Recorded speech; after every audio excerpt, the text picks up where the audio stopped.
Hello and welcome once more to an edition of VegfestUK Live Chat, going out live 5 p.m. on Friday, July the 3rd. Welcome to the show. Thank you for joining us. Thank you for those just joining us now live. And of course, if you're watching again later, thank you very much for joining us. Welcome. It's good to be back here. This is our 4th episode and we have a cracking show lined up tonight.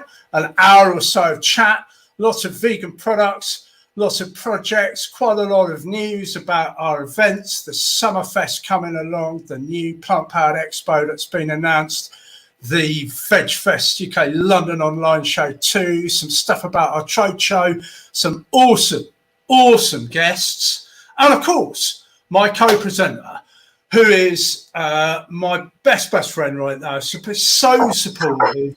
And I get this amazing chance to say how wonderful it is to see you, Karin. Karin Ridgers coming out us live and direct straight out of Essex this Friday afternoon. How's it going, Karin? Thanks for joining me. I love your introductions. I've gone bright red and I've got the giggles. Oh, well, I'm so happy to be here again. I don't know where 3 weeks have flown to since the last VegfestUK Chat. Every time you see Tim and I, my lovely viewer, our hair gets longer during this lockdown time. But yeah, all is good over here in Essex and thoroughly excited to chat with Tim and to find out more about some really awesome things that we're going to be bringing you in conjunction with our Summerfest as well. That's right, Karin. Well, look, as it happens, thanks for noting. And I am actually booked in at 8:30 with the barbers tomorrow, which is fantastic. And of course, you did, yes, mention the Summerfest.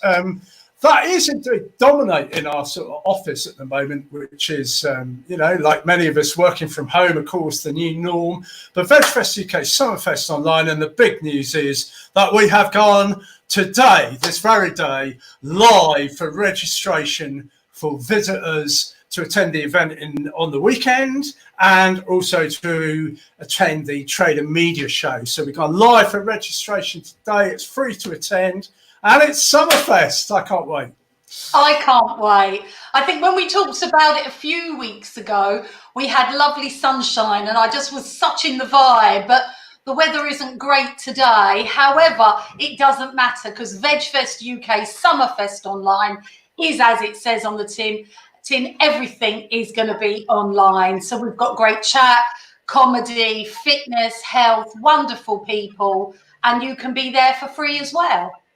And on that note, it is free. So one of the things we've done actually is we've set up this little new initiative called Friends of VegfestUK. It's an opportunity for people to donate if they want to the cost of the event. We're providing free vegan information outreach, lots of really good guests and a really good platform too. Obviously quite an expensive option and it's a very difficult time, I know that, but we are setting this up. It is there available. We're not expecting people with not a lot of money to be donating, but if you're somebody particularly who is quite wealthy at the moment or in a position to give, of course, do support our little Friends of VegfestUK initiative, if you will. And it will be running particularly, Karin, during the event itself as a kind of like, little tick box on the way in or out. Yeah, I love that. So do support if you can. Everything helps. Even the VegFest chats, we're running these for love to spread a really positive vegan message during this challenging time. And nothing like a bit of uplifting news to share. We've announced one show, we've announced two, and here is number 3, our 3rd online event, going to be happening next year, March 19th, 20th, 21st. Plant Powered Expo 2021, making a return. It's going to be online. It's going to include a Trade and Media Day, which is, of course, at the time when a lot of interest in new products and new ranges. And hopefully we'll be seeing some of the independent retailers a little bit back on their feet by then. It's such an important part of the whole growth of the vegan movement over the last 20 years, especially, has been some of these dynamic small vegan businesses coming through. And I know you'll be looking forward to Plant Power Karin. You had a wonderful time actually at the last time. In February it was. Goodness me. I know. We were lucky because we beat the lockdown, but it was fantastic. The feedback I got was brilliant. We had Adamski wandering around. We had top TV stars. We had Peter Egan. We had journalists. We had people that had just done Veganuary. And there they were in a hall full of incredible vegan products. It was really special. So that's Plant Power Expo. That'll be accompanying our third event here too, of course, VegfestUK London 2020 online, which was at Olympia, has been cancelled due to Olympia being shut for business. We are now online for Olympia 13th, 14th and 15th, 2020. And again, that will be free for the public to attend and free for trade and media delegates to attend, and we'll be going into more of that later on in the show. Some of the stall holders coming up, some of the exhibitors, some of the featured areas too of what's going on. But just a reminder, it's now free. You can register online at the VegfestUK site. And really splendid news is we have a sponsor. Bute Island are sponsoring VegfestUK Summerfest Online. We've been working with Bute Island for a couple of decades now. And of course, Bute Island go back to the mid-80s. I remember as a vegan in the 80s, indeed buying the vegan cheese from Bute Island in 1988, and that's how long they go back. So we're thrilled, Karin. I know you love the Bute Island team, and of course all their cheese too. Oh, they've just developed, they've grown, they've gone on. The people behind She's Bute Island Food are really genuine, lovely people. They were one of my first PR clients back in the day. And I got to tell the media then, 15 years ago, about vegan cheese. And we had people not even knowing there was such a thing. So they're absolute pioneers. So we're proud to have them as, again, with VegFest. And a number of stall holders. We've got Olivado booked in.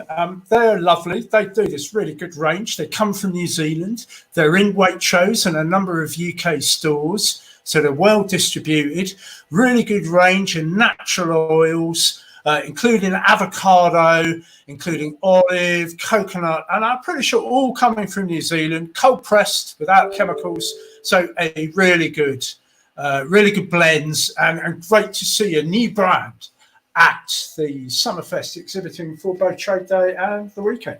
Yeah, they're fair trade and high organic.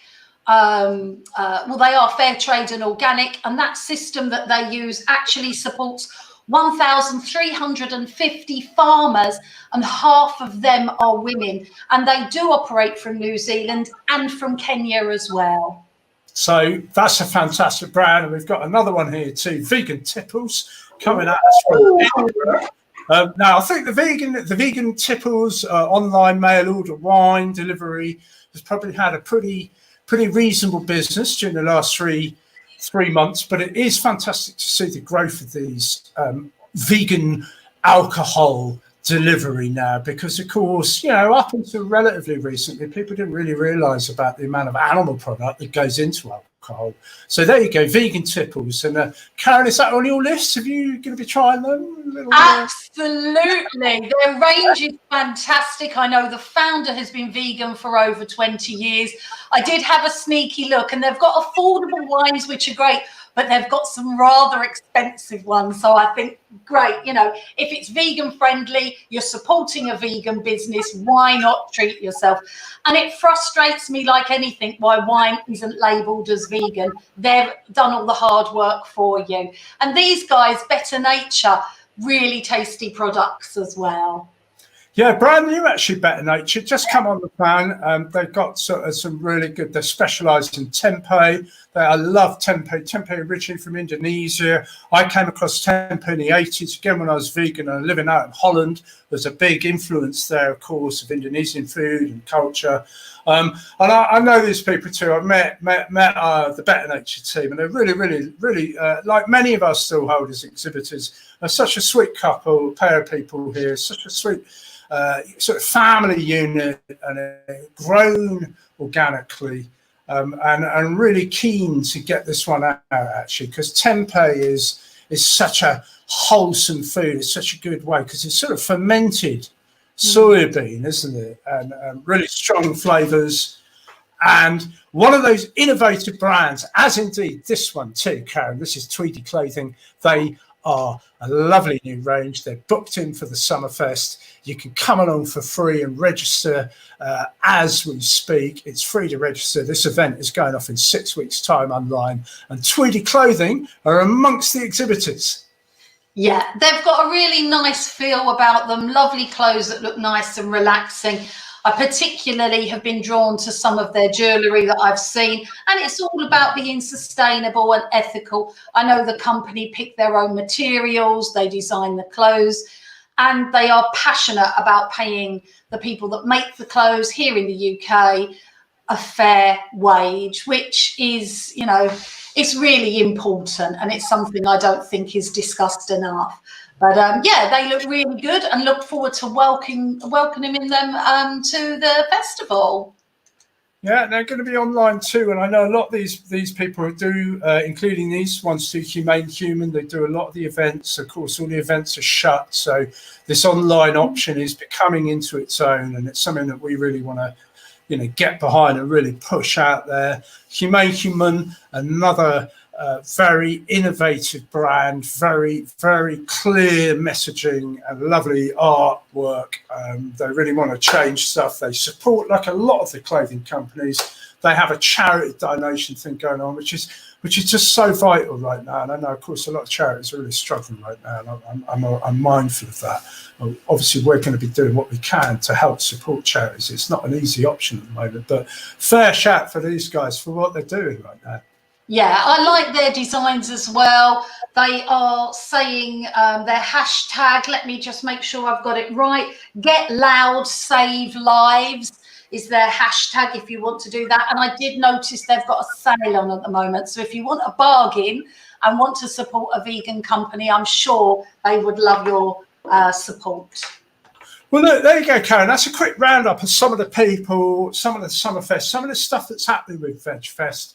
And of course, VegfestUK UK, the biggest vegan events in the UK right now, quietly without a venue, now online. But this brings us into our first guest, and of course takes us right the way back now. Some people might be wondering just what they're looking at here. This is indeed a picture of the last bus bar, which is where we had the pleasure, I had the pleasure of being part of a team to put on the Levelers in 1989 at what was the biggest free festival in Europe at the time. And the Levelers headlined it in 1989 on the August bank holiday at the Havens Oost Festival in Amsterdam. The last bus bar, which was this absolutely extraordinary creation of all sorts of people, was where I first met our first guest. And Karin, you are going to have the pleasure of not only booking our first guest, but also introducing too. He's absolutely lovely. Jeremy from the Levelers. Jeremy has been so supportive over the years. He's come along. He's had a great time at VegFest. He's come along and done some of our quizzes and been an absolutely great sport. And I know he is passionate about helping animals, and it means a lot to him. And there we go. We have the wonderful Jeremy. Jez, down there. You're in Brighton at the moment. Hi, Jeremy. Hello. I've seen you at the last bus shelter there. We lived there for a while in the late 80s. We played in 89, and it was started by friends of ours. Yeah, it's an amazing place, all built on 2 coaches. It was crazy. It brought back some memories, Jeremy, and I have never forgotten the astounding gig that you did the first time I ever saw the Levelers play, the Havens Oost Free Festival in 1989. Very different times. And just before you had your first album out, I seem to remember, that groundbreaking album, was it Leveling the Land? Am I right? Yeah? Yeah, it's different. I mean, I can't hear you very well, but I'm just catching bits of it. But yeah, I mean, that Harv and Zeus, it was crazy. It was good time. Did some recording there as well, and did a whole load of stuff. You know, played that festival, stayed on for a few months, playing in the bar really, and recording and playing all around Amsterdam. That's why we still do very well in Amsterdam now, because we still have friends there from those days. And it's really unusual to see photos of it. So it's great that you've got some photos of it, because, you know, I really struggled just to find a couple of pictures of it. So great. It's good. Well, I must admit, I half-inched it off of somebody's site not that long ago. I was looking it up, and there it is. So whoever it is, credit to you. Lovely photograph. But, of course, the people who made that was such an inspiration to what became really a whole movement. I mean, the thing about the Levelers, for those of us that go back to that era, and I should just throw in at the moment, actually I have another connection with the Levelers, is I used to supply the Levelers fan club with your hemp bootlaces back in the mid-90s. Now, back in the big 90s, Jeremy, your fan club was 50,000 strong. I know that for a fact. And we sold, a lot of them used to wear DMs, and we sold an awful lot of hemp bootlaces to the Levelers fan club, actually, in the 90s. But that was a different era, isn't it? How do you feel about that era looking back now? I keep forgetting you were there, Tim. Sorry, I keep forgetting you were there, weren't you? Of course, yeah. It's just, crazy. I introduced you, mate. I don't expect you to remember. I mean, let's be honest. If you can remember the 80s, you probably weren't there for a lot of it. Completely slipped my mind. You're so useless sometimes.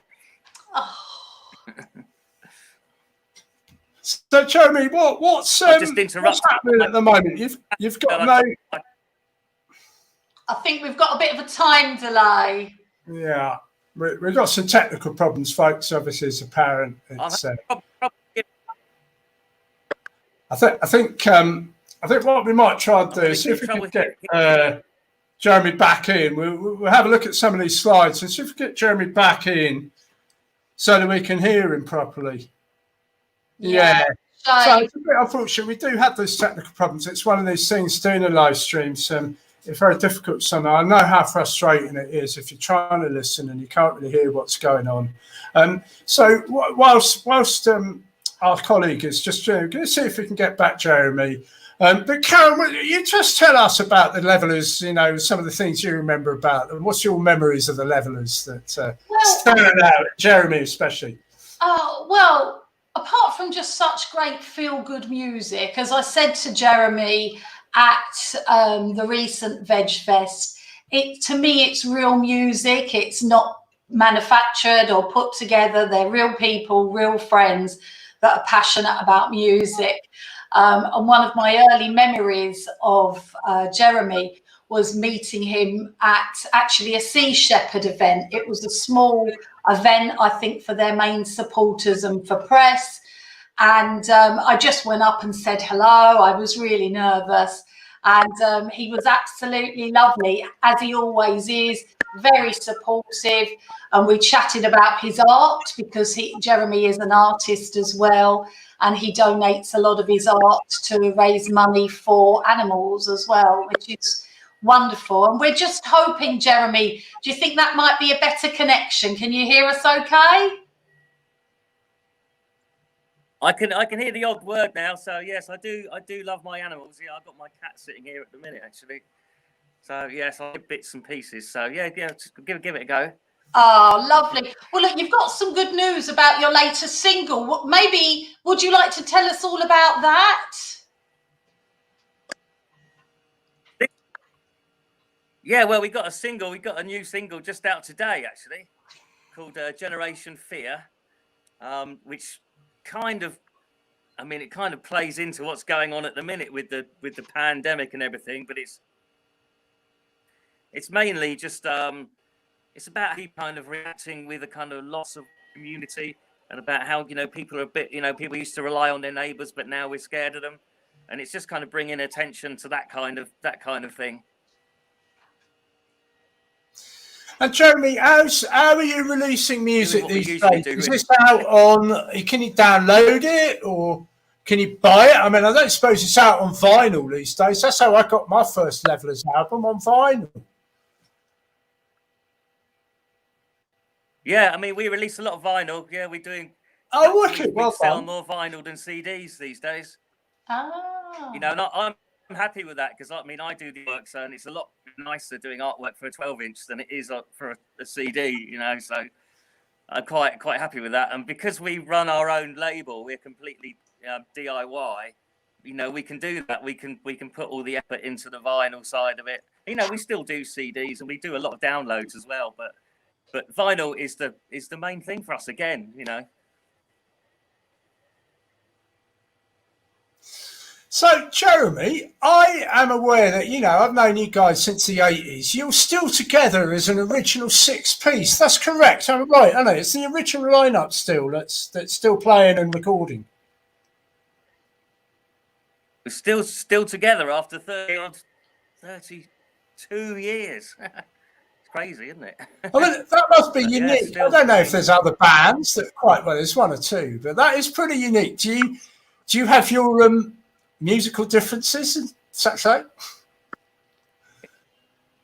It's unusual, yeah. Not really. I mean, the thing is with us, I mean, we're quite easygoing people. Quite easygoing people, you know, amongst the band.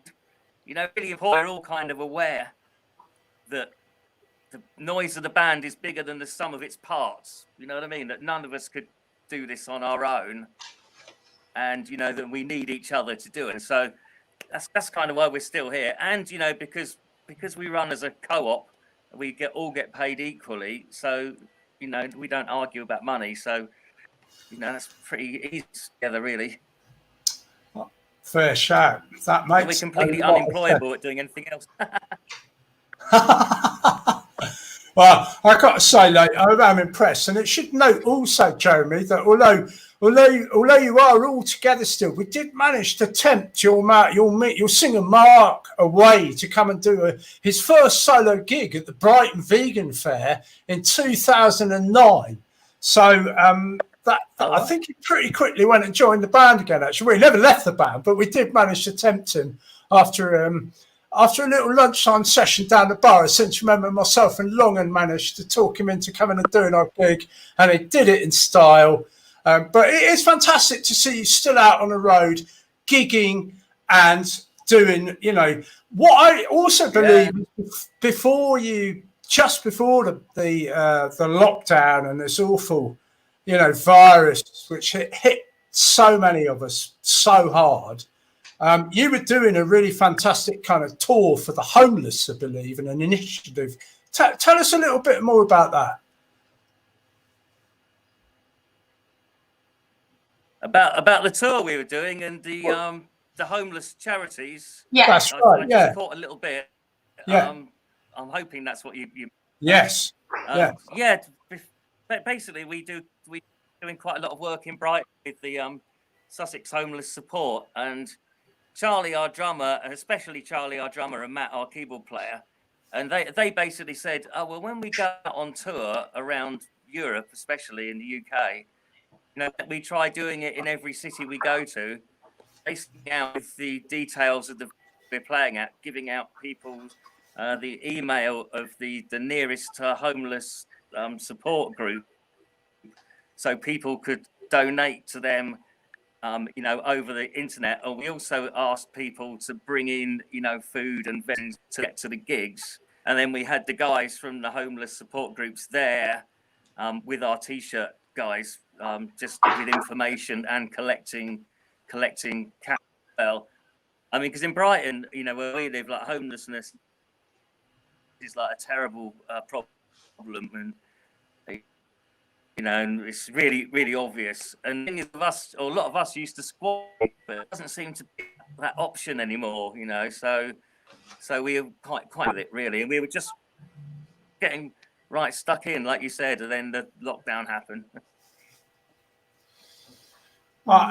It's fantastic to hear that. What I particularly like about that initiative is that you're asking your fans and the people coming to your gigs to get involved.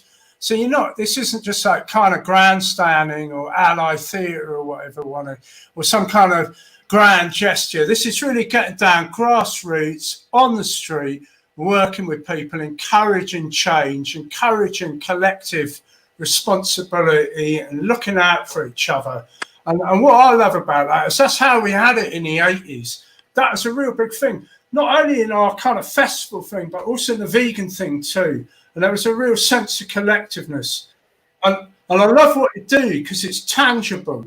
And the people you're trying to support, you're actually really getting first-hand benefit on a number of levels. I think, you know, listening to necessarily change the world, but you can change the world if you actually start doing stuff. And so, you know, that's what all we try and do is just say, look, you can make a difference, but it's up to you to make that difference. And so people do, you know, this surprise, you know, audience is really intelligent, and they do want to, you know, the world to be a better place, you know, so they're quite happy to you know, donate money and try and make things a better place, which is, you know, credit to them, really. Karin, are you going to get the new album when it's out? Of course I am. I'm looking forward to coming to a gig, coming to a concert as well. So what's the new album then? Is that's out in 6 weeks? Yeah. I think that's out when our Summerfest is on, actually, same weekend. The new album is coming out on the 14th of August. There you go. It's been Beautiful Days. Yeah. But Beautiful Days isn't happening, you know, because obviously because of pandemic we couldn't do it. But we're trying a few little internet things, not quite as together as what you've got here, but we're going to try and do a few smaller scale things and just we're basically encouraging people just to have their own party on that day and just in memory of Beautiful Days, just have a good time, basically. Oh, that's lovely. Well, I'm just wondering if we've got time just to touch on Jeremy's interesting story, because he went veggie about 30 years ago. And it's quite a funny story. I know we're finding it hard because of the bit of the time delay, but I'd love for Jeremy just to tell us about his veggie roots way back in the day.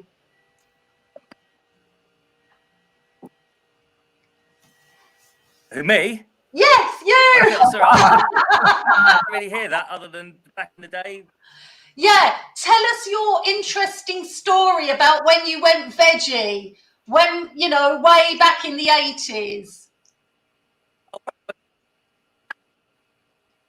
That's not that interesting. I mean, I fancy the girl, probably. It's like, you know, that's the way I seem to remember it. You know, I was going out with a vegan girl, and I just thought, and you know, I'd always loved animals, and I you know, when I was 17, 18, and I'd never really put the two and two together, that meat and animals really, until I met her, and she taught me how to cook, or just like looking at her taught me how to cook.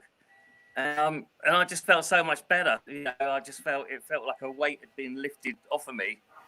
You know, and that was when I was like 17, 18, and I'm a lot older than that now, and still under the carrot. You know, so happy days. Fantastic, Jeremy. You've been the most fantastic guest. We are just coming up to our little halfway mark on our show, and I just wanted to leave before you go, apart from saying thank you, good luck with everything, and obviously directing people to the Levelers website where you can get all the news about the Levelers. You can keep up to date with all the developments, all the new singles, the new album, any merchandise, updates on the Beautiful Days Festival, all of that. Plus, as you mentioned, some of the projects from some of your colleagues. I was just going to leave on, I was trying to think of the best Levelers song. I was going to ask you, if you had to pick one Levelers song, would you be able to pick a one song as your favourite Levelers song? Or is that a little bit too much to ask?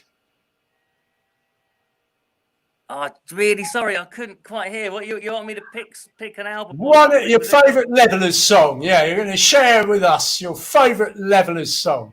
My favourite Levelers song? Yeah. Is that what you want? Yeah. My favourite Levelers, probably England My Home. England My Home. England My Home, which is one of the first songs we wrote. I remember it. It gets really misunderstood a lot of the time, but I love that. You know, it's about come from. It can't, you know, the song kind of sums it up in the last lines of whatever happened to Green and Pleasant Land. Whatever happened, mate, to our Green and Pleasant Land. On that note, my favourite song I was thinking must be Carry Me off the first album. Carry Me, that's my favourite Levellers song from 1990. On that note, Jeremy, we're going to say goodbye, wrap up. So thank you very much. Good wishes to everyone on the Levellers fam. Thank you for joining us. Thank you, Jeremy. See you next time. Thank you. Thank you for having me. Thank you. Oh, he's such the loveliest guy. I mean, when he come and when he visited Brighton, when we did our last festival at Brighton, it was standing room only. His fans just wanted to come and hear him. And Jeremy and I actually hung out for about an hour beforehand. We were non-stop talking. And then on the stage, non-stop talking. He's so generous and supporting the homeless, supporting animals. He's an absolute ledge, really. Love the guy. And yeah, as he said, way back in the early 80s is when he went veggie, and he's never looked back. So really pleased that he could join us. Just not a great connection from Brighton, but it is what it is. Well, it got better, Karin. It got better, which just goes to show perseverance. And we did get a really nice last few minutes. I think it was quite crisp then. I did get to hear everything. Excuse me, listeners, if I've been shouting a bit. It's trying to ensure Jeremy can hear what was going on. So yeah, moving on. I'm not even sure what we're talking about next. I got so wrapped up in Jeremy Levellers' stuff that I don't even know what we're talking about. I do indeed, Bristol, of course. I happen to live in Bristol, folks. And when we were thinking about some good content, we thought, what about some local Bristol firms? And we come up with a few little Bristol firms to talk about. Big Juice is the first one. They were at our Plant Powered Expo show back in January, February. And Big Juice have got a wonderful new initiative, Karin. Similar sort of thing now. What they're doing is they're making food for people, you know, with less, homeless people, some food banks. And basically you can go and buy, you can pay Big Juice to look after people with less. And in doing so, you're helping small independent vegan business to flourish, or stay alive, actually, stay in business, whilst, you know, helping also people with really not a lot at all. So this is a fantastic initiative, Karin. Juice, obviously. I think you tried their juices at the show, wasn't it? They are absolutely. Why do their juices always taste better than mine? Always, when somebody else makes it, they taste better. But it's a wonderful initiative, and I think that should happen all over the UK with different vegan restaurants and cafes. I think it's brilliant. But now we've got one of my favourite subjects to talk about, not just veganism, but vegan chocolate. Yeah, Coco Libre, they're a vegan firm. They're pretty close to us in the Bristol sort of West Country area. They've been to our shows before. Coco Libre have a wonderful range. And it's kind of made with rice milk, so it gives it this lovely, rich, creamy, almost sort of dairy milk type consistency, texture, as well as the flavour and the sweetness. And they're a lovely firm, Coco Libre. Like a lot of firms now, they've got a lot of challenges. They definitely rely. This is their gift box. They rely on people like ourselves, you know, buying in, using these fantastic options like this whole gift box of handmade chocolates to give away to people. And another brand that we absolutely adore, which has also got quite a lot of chocolate influence, is, of course, the wonderful Naughty Puds, run by Elspeth, who many of you will know for Elspeth's cakes. The Naughty range includes nut butters, includes quite rich puddings, and also these fantastic drinks blends here, Karin. Yeah, I've seen them. Turmeric, I think, one that stood out to me, and the chai latte as well. They just look really good. I like their glass packaging as well. And you know, what beats a lovely peanut butter sandwich? It's my favourite. Yeah, really nice brand, nice product. Nice products, nice people, get naughty, and one of the many independent vegan suppliers that are working hard to make sure to keep afloat, keep people supplied. Some businesses doing really well, some people not so well. Business like Wild Oats, one of the original vegan businesses, not actually 100% vegan, but they're a shop, health store, natural foods that stock a vast range of vegan products. They did actually open the first vegan restaurant in the UK, I think, in 1981. So they go back a long time. And Karin, the manager of the shop, Mike Abrahams, is actually joining our trade show at the Summerfest in August 14th, to host a independent retailers section to help independent retailers in the natural products trade. Wild Oats recently now operating an online and mail order. Lots of vegan options there, and a wonderful example of the independent health stores across the UK that particularly need our support right now. I know that we've got challenges with budgets and such like, but a lot of these independent stores have got some very good options, including this lot, Nutcessity, which I used to buy just across the road from me. And here you've got some really nice spreads, Kay. Look at these. Oh, I know. I checked them out earlier and I thought I just want to try all of them. You can see here some fantastic products. I love the sound of the coffee and walnut. Honestly, I am so hungry looking at these. All plastic free as well, organic. They've got a caramel cashew or something. Oh, yeah, it's there as well. I want to try all of these. I want this brand to send me all their products. They look so good. I've tried them all actually, because Mike, literally used to work in a shop about like 50 yards across from where I live.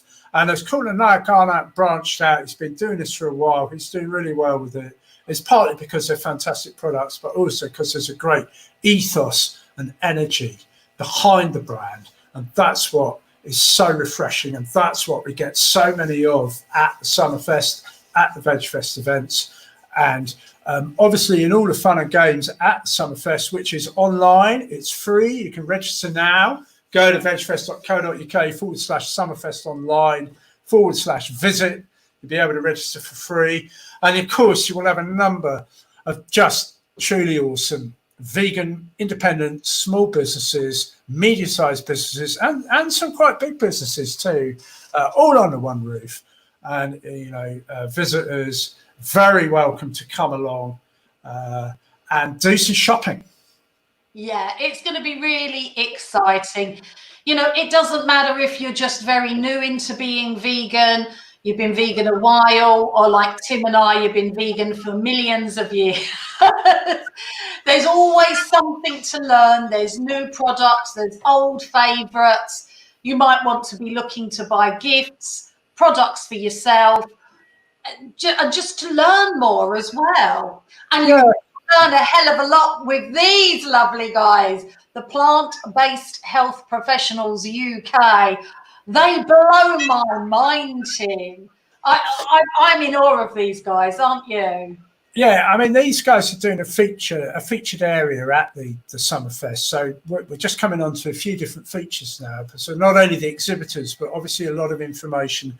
And the Plant-Based Health Professionals UK, group of doctors, GPs, practitioners, presenting evidence-based research, nutritional updates into plant-based health and nutrition. And we have a really balanced program of talks, covering all sorts of challenging health options. And I think one of the things we're going to be covering is how we can boost immune systems and what we can do through diet and exercise to help us get healthy, coupled with, of course, the fitness area. And I know that the fitness area is always a very well attended area at the VegFest. We'll be hosting an online fitness area hosted by Dave Sheehan and a number of high profile athletes, no doubt. Yeah, it's very exciting. I mean, I've loved it when I've shared the stage with some of these incredible athletes. And that's what you can do online, no matter where you are. You can pick their brains and hear their expert advice. And I hang on to their every word. You know, brilliant, inspirational, world-class vegan athletes. And I imagine the talks area is going to be really exciting. Yeah, well, there's a number of features. We've got the plant-based health professionals covering health and nutrition. We've got the fitness area, which is going to be including, endurance, strength, and recovery. And then this is a new initiative that I really am excited about. Literally launched yesterday. So talk about breaking news. The Vegan Women's Leadership Network is now officially launched and out there. Katrina Fox behind this global initiative, launched during lockdown 3 months ago as a pre-launch. Such a successful reception that this has now made it to the official launch, a global ethical leadership community. And I did promise I'd get you membership of this, actually, Karin, a while back, which I haven't kept my word yet. It's not to say I haven't not kept my word, it's just I haven't kept it yet, that's all. So I will address that before long. But isn't this amazing to see? It is. I'm very excited, and I am super excited that you've treated me to a membership. Probably be next year by this rate, but never mind. Well, it's run by Katrina Fox. I know we're going to move on, but she's utterly lovely. So if you're a woman in business, check that out. It is a must to go and join and support.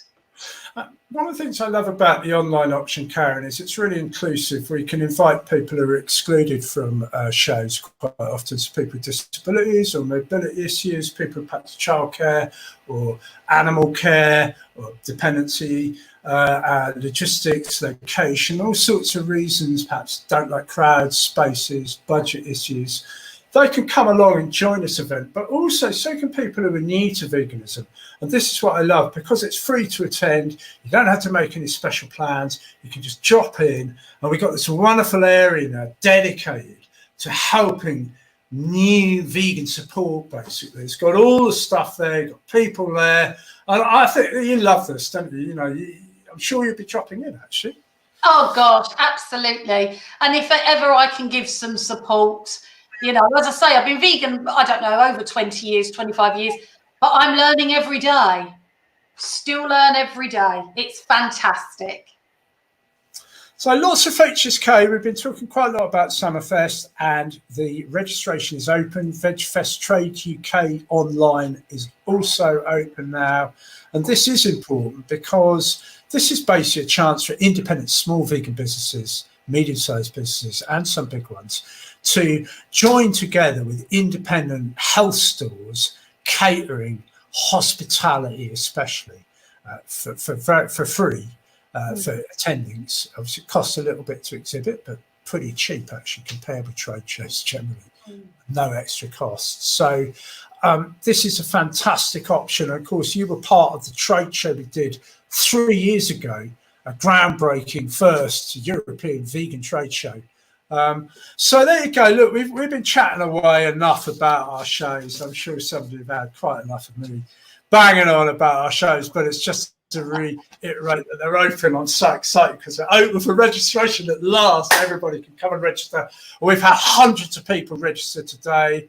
And our next guest, Karin, has been waiting in the wings to join us from, I have no idea, somewhere in the world. Tell us about our next guest. What are we waiting for? What's the clue here?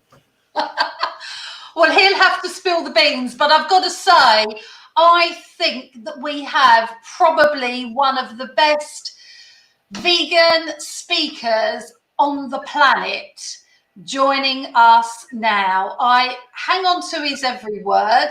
When I first went and heard him speak, my jaw was on the floor. Talk about learning something new and different. I just love this guy. I think everybody, if you know him, everybody's just a little bit in love with him. That's what I think, because I certainly am, Tim. I love him to pieces. I absolutely adore this man. I really do. I do love you. Where are you? Christopher Sebastian. Here he is. Sebastian. Here he is. We love you. Here you are. Where are you at? Where are we? Hey, What's everyone. happening? I'm actually in Prague. This is my home right now. So I am not that far from you, but in COVID land, like everything is super far because no one can travel. That's true. So whereabouts are you? So you're in Prague and you're in your home at the moment. What are you talking to us from your lounge? Actually, I'm talking to you from my office. So like, yeah, like it's like this is our cozy little setup here. Yeah. How are you finding all what's going on at the moment, Sebastian? Much like everyone, it is a really huge transition. It's like it's a really difficult time for everyone that I know.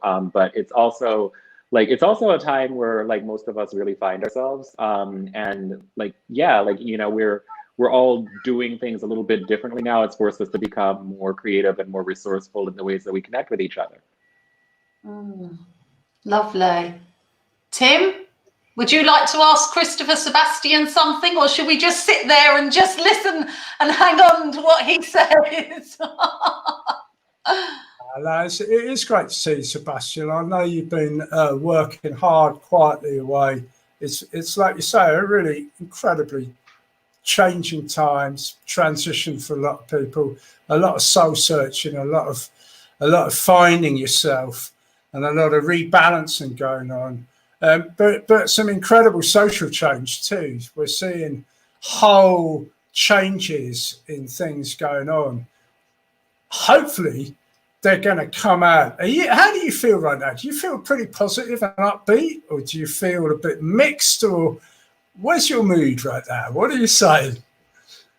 Changes minute to minute, I would say, because there's a very real danger of information overload in the type of world that we live in right now, obviously.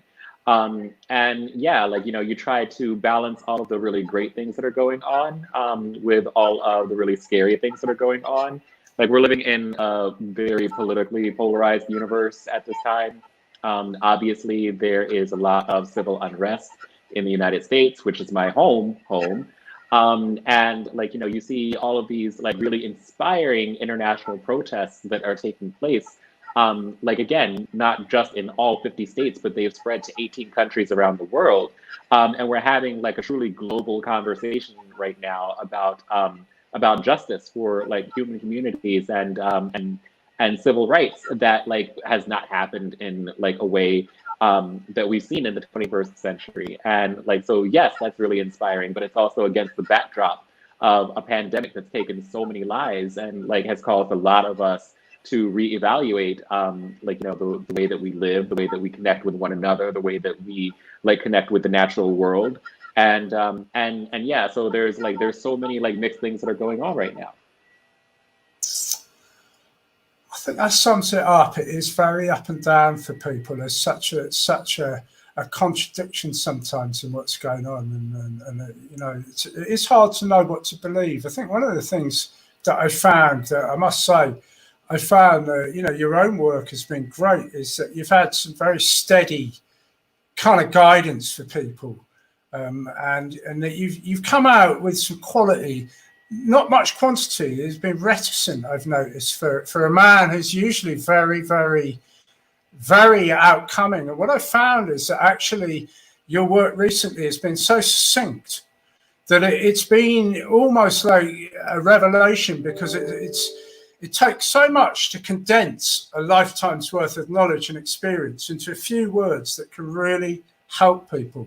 But I do think that the work you come out with recently has been of immense value, and I'm not sure if all of us understand that sometimes, that, you know, the little bit that we can do, if you especially focus and just, you know, put it out there, but kind of unattached. And I've seen a real transition actually in your own work, and very valuable. I know, I've commented before, you know that, but it's genuine.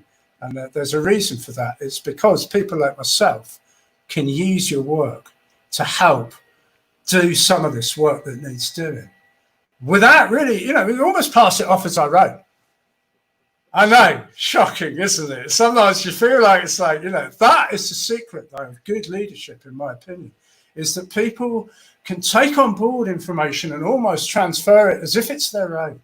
And that confidence we're seeing in people speaking up now and having the confidence to speak about these issues and to have these conversations is awesome. So, yeah, here you are in full effect.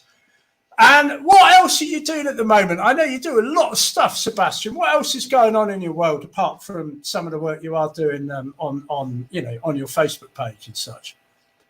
Yeah, like a lot of the stuff that I do is very public and it's on social media. But there are definitely other things that I'm working on as well. I'm really proud to be a part of a lot of different projects, and sometimes it's really difficult for me to keep up with everything myself. But right now, yeah, like I just recently had told everyone that I have been a senior fellow at Sentient Media for a while. And that's been going on since January, but right now Sentient Media is working on a really exciting new series, just broadening the scope of the type of conversations that we have around representation in animal rights media and in vegan media.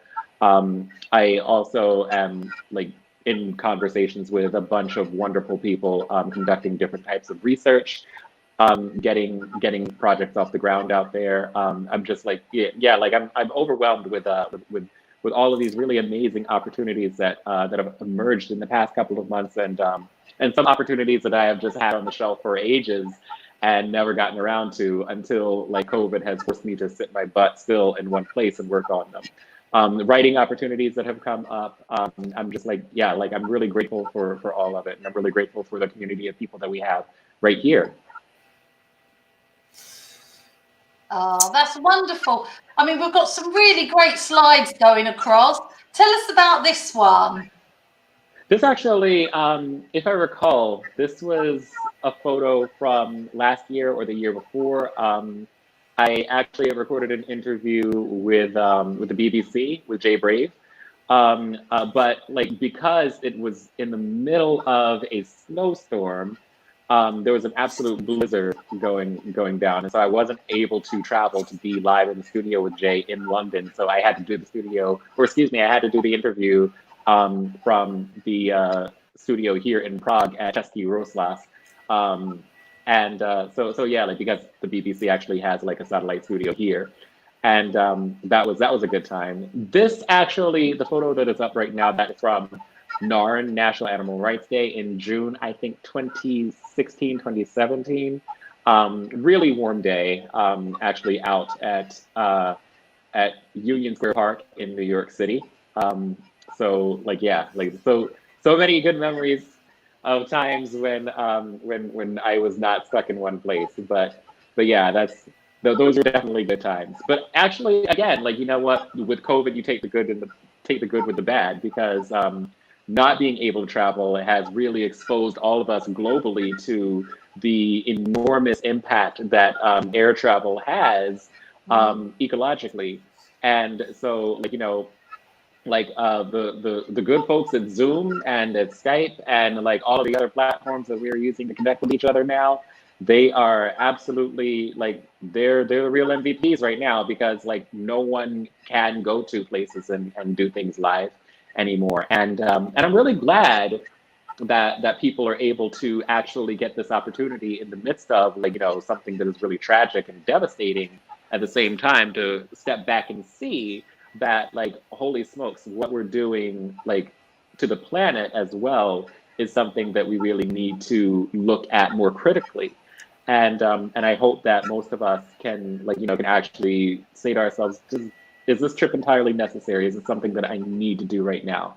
Is this holiday something that I could better accomplish taking a train? Or maybe a staycation at home is really, really affordable and economically feasible, and I don't need to go to that island in Croatia, or I don't need to take that business trip right now. So yeah, these are just things that a lot of us should be really thinking about, taking the time to reflect on. Sebastian, just before this slide goes, Isn't there a third slide in this series?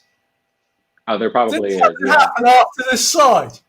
I don't like. Yeah, like I don't remember sending that photo over to you, but You yeah, didn't. I this is actually a remember photo. 4 years ago. That's why I was paying attention. You see.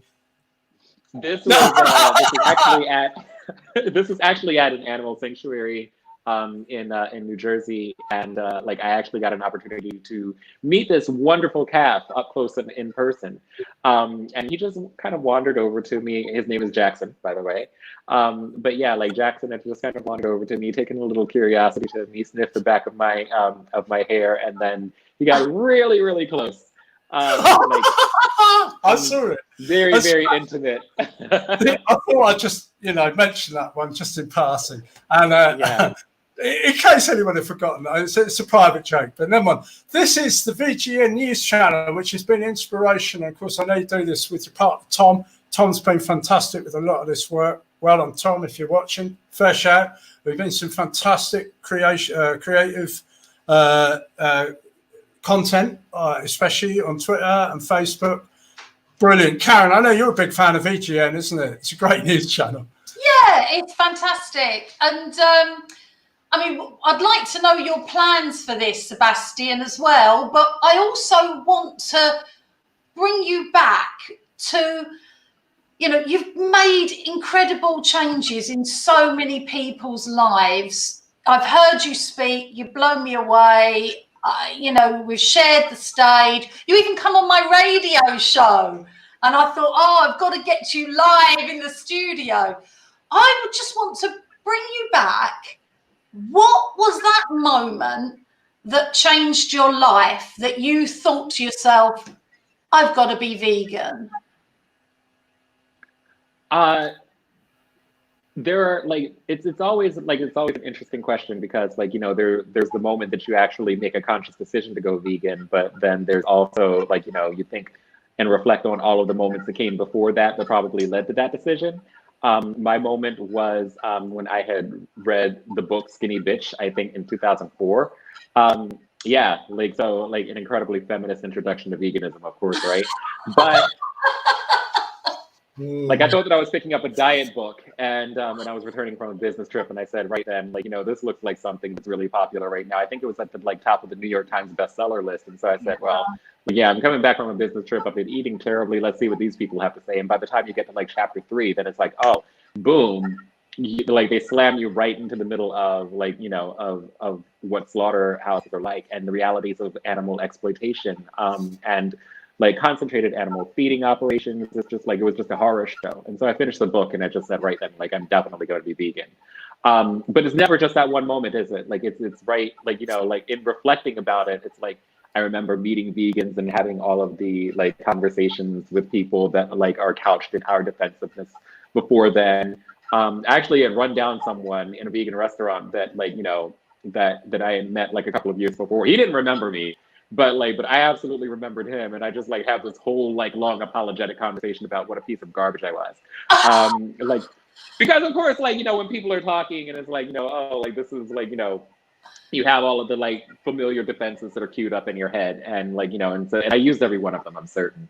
And and this guy was probably he couldn't wait to get away from me fast enough. But in my mind, I'm oh no, we have to be best friends now because I was so horrible to you before, and and but that's all part of the process of living, isn't it? We learn, we grow, we become better people. Sometimes we get to meet the people who help shape that journey along the way. Sometimes that works out well, or it fails spectacularly. Pay it forward and be as good a person as you can to to everyone that you meet after that. And that's what we just try to do, whether it's with veganism or anything else. I love that. And so many people have told me that they've gone vegan after reading a book. I mean, I did. I read a book by Supreme Master Ching Hai, and that's when I initially went vegetarian. A few years later, went vegan. But for me, it was a massive wake-up call, and I just thought, why hadn't anyone told me this already? So, I wanted to make a difference. I wanted to help tell people that there's a way that is better, healthier, kinder. There's no downside to me. For you, Sebastian, did you feel that now you you've got on this vegan path, actually, I want to do something about it? Or did that come slightly later? Was you happy just being a vegan? Or did you think, right, I've got to tell others now? It actually came much later. It wasn't like, it wasn't something that happened right away. I was and still am very happy, just like minding my business and living in my own little bubble. But like, there's always, of course, something that compels you to to do something that is bigger than yourself. I think all of us experience that in some way or another. And like, and it's less about like me trying to do something myself, but helping other people to connect to their better selves, helping other people to practice that ethic of care that is so important. And like, and if you do that, I feel like the veganism will come. If you encourage people to be their best selves, if you if you treat people the way that that you want to be treated, if you can be that guiding light for someone else, I think that veganism is just it's for me one of the practices of being our best selves. So it's not it's not a goal unto itself. It's unlearning bigotry. It's unlearning discrimination. It is it's being kinder. It's unlearning violence. And it's just it's one of the steps along that journey. And so for me, yeah, helping to educate people is that's a goal of mine. But also it's just a continual process of learning myself. It's not it's not something that that I'm trying to do on my own. It's something that it's something that I'm passionate about. What can I do today to be a better person, and how do I share my best self with someone else? So yeah, being passionate about educating other people, being passionate about learning. That's it for me. That's the best that I can do. Oh. So Sebastian, we're coming at you. We've been chatting a while. We always try and keep our shows to within sort of reasonable hour. We've gone over an hour. That's all right. We've got another 5 minutes or so. I just wanted to ask you a couple of things briefly. That on a serious note, I know that one of the things we talked about how there's good stuff and challenging stuff going on at the moment. Sometimes very up and down. One of the things I have noted was this unequivocal position from all of the main animal groups in the UK. I don't know about some of the other countries, but I have spotted in the UK, there's an unequivocal support for Black Lives Matter a month ago, which was, I think, the first time we've seen all the vegan groups in the UK really kind of stand in solidarity on this and really pick this up. I know you've worked with some of those groups before. I know that some groups are well on their way to doing this work. Other groups are really just getting started. Do you think there's a bit of a concern that, yeah, we might slip back, that people might have made this progress, but then they're going to kind of forget about this? And if that is the case, what should we be doing within our vegan communities to try and make sure that we can maintain this progress that we've visibly made as a collective? That's a good question. That's also a very real danger, not just within our community, but globally as well.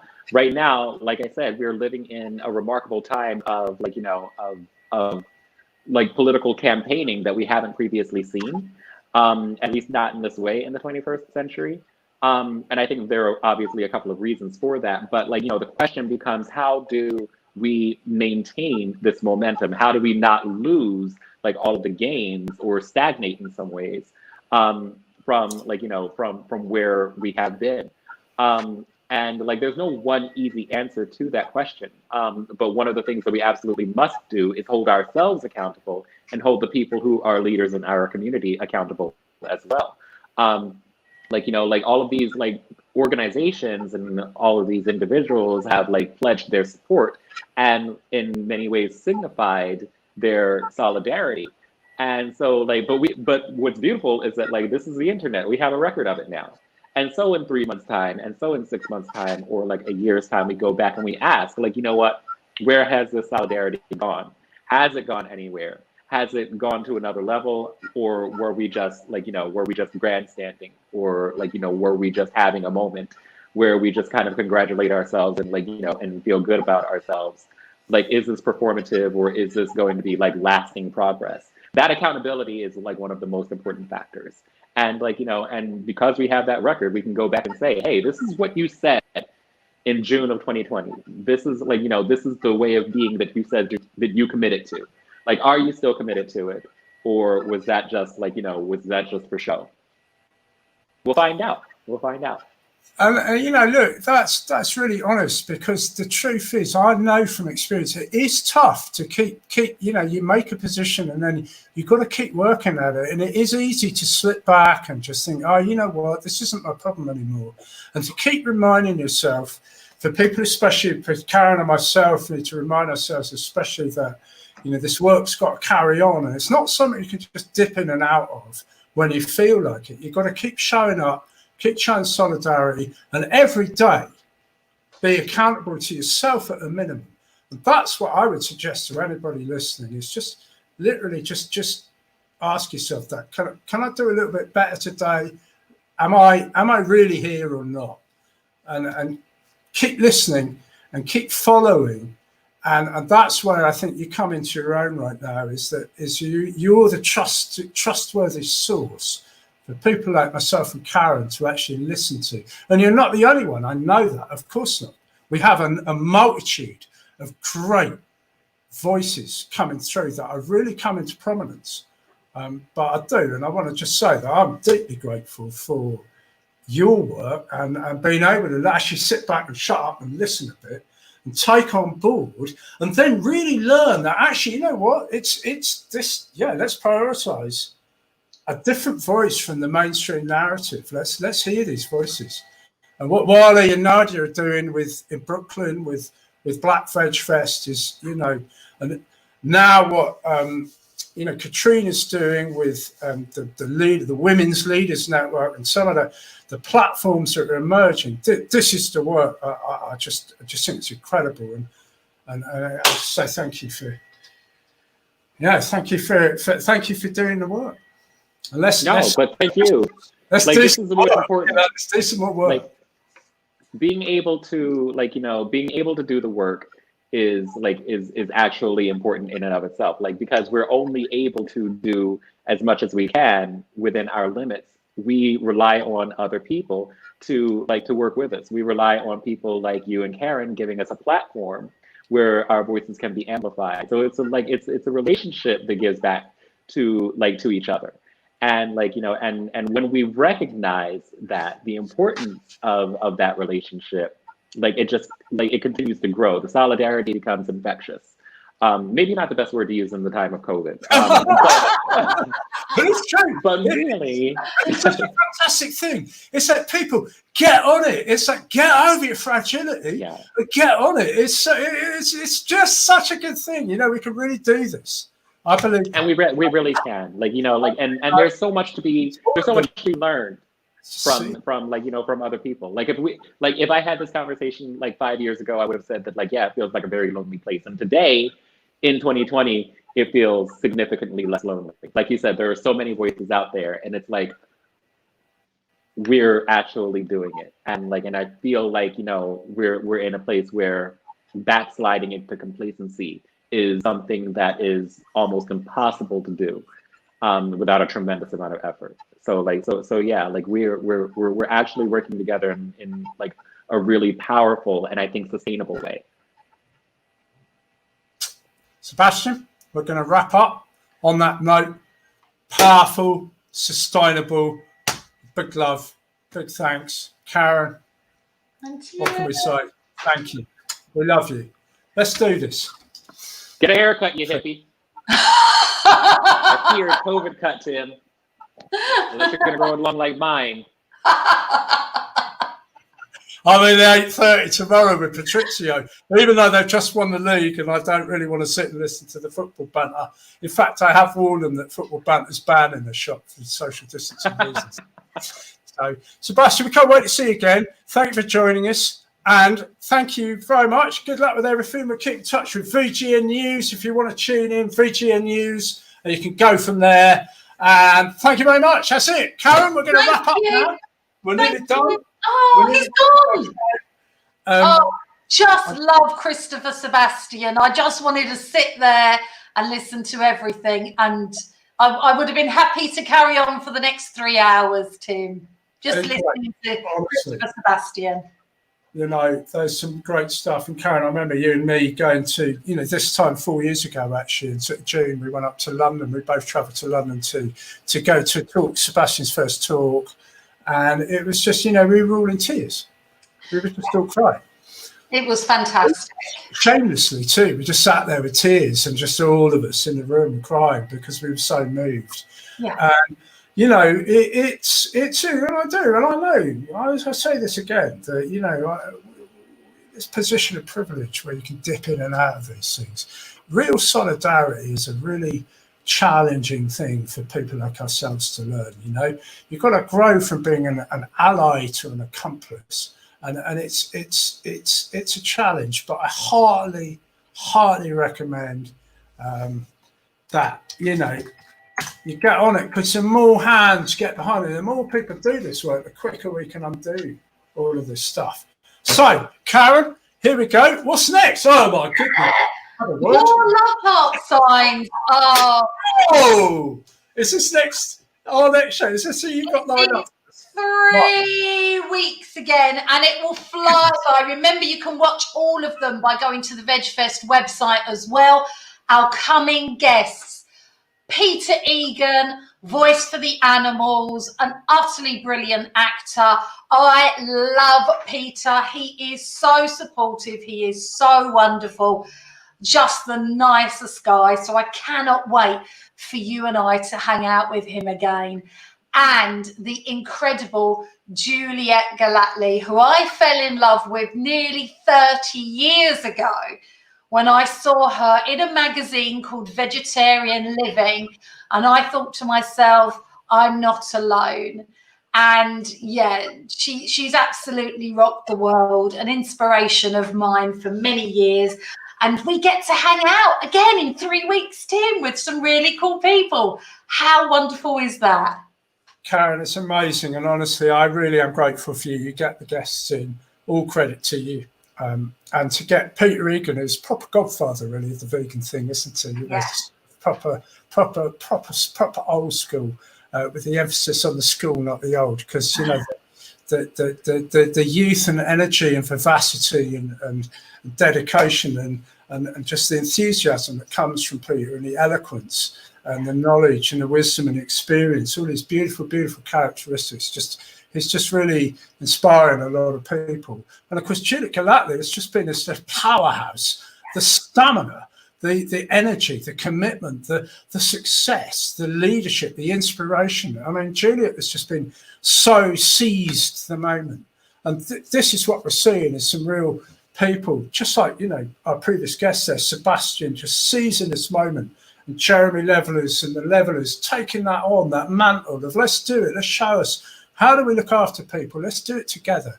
And how do we batter down? How do we take down and dismantle, you know, some of these things? So let's do it together.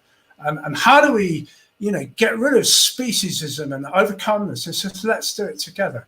And this is what we're seeing, is people coming together. And it's about leading yourself. This is what we're seeing, is there more people who can be inspired to lead themselves, to go vegan and to take care of the people around them, and to develop a real understanding of what it's like to be a global citizen, and to look within and remove these bits of oppression that have been planted deep within us, and we just take them out and put them aside and remove those barriers to what then becomes all of us, all over the world, coming into one. And that's possible. I know it's a little bit hippie, I know. But I believe in that, you know, and I know we can do that, and I know that what's happening in this era is going to prove that.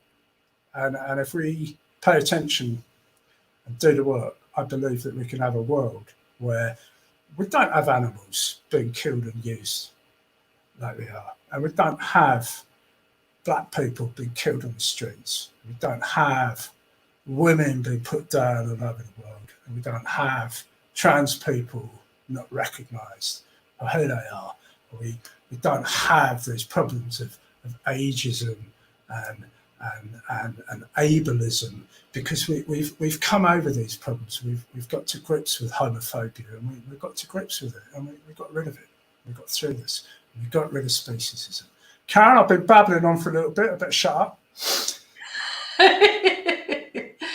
Well, it's always a pleasure, and the hour couldn't have happened already. I'm sure we're only halfway through. Well, I think we're going to wrap up now with our Tom Reagan outro, as we do usually. So just remember, folks, if you were watching, you want to tune in late, you can. VegfestUK.co.uk / probably something to do with chat in it. VegFest Chat or something, I don't know. Something like that. And then Give us a Google, you'll find us. This is, what is this, episode 4? Episode 4K, yeah. We've got 5. Oh, they've been brilliant. We've been fantastic. With our little outro, Tom Reagan, just reminding ourselves about the rights of individual animals not to be used. And this isn't a right that we grant animals. This is a right that animals already have. It's just up to us to recognise. And on that note, thank you for watching, and see you hopefully in 3 weeks. Don't forget to register for Summerfest online free. We'll leave you now with Tom Reagan.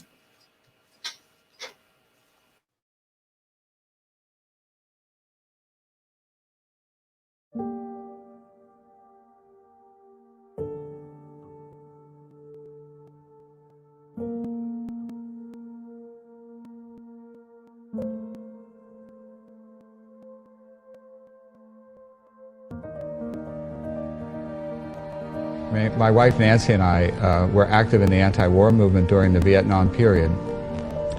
And we were thinking that America should not be involved in that war because it involved violence that we didn't think could be justified.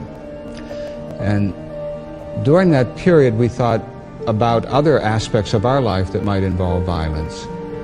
And we read Gandhi's work, and Gandhi's basically spoke from the page to us, so to speak, and said, if you think that violence against human beings is wrong if you can't justify it, how can you justify those dead body parts you mentioned in your freezer? And if you can justify that, please tell me, Professor Reagan, so to speak, and if not, think about it. And so we thought about it, and we couldn't find a good reason that would justify that kind of violence. The other animals humans eat, use in science, hunt, trap, and exploit in a variety of other ways have a life of their own that is of importance to them apart from their utility to us. They are not only in the world, they are aware of it and also of what happens to them. And what happens to them matters to them. Each has a life that fares experientially better or worse for the one whose life it is. Like us, they bring a unified psychological presence to the world. Like us, they are some bodies, not some things.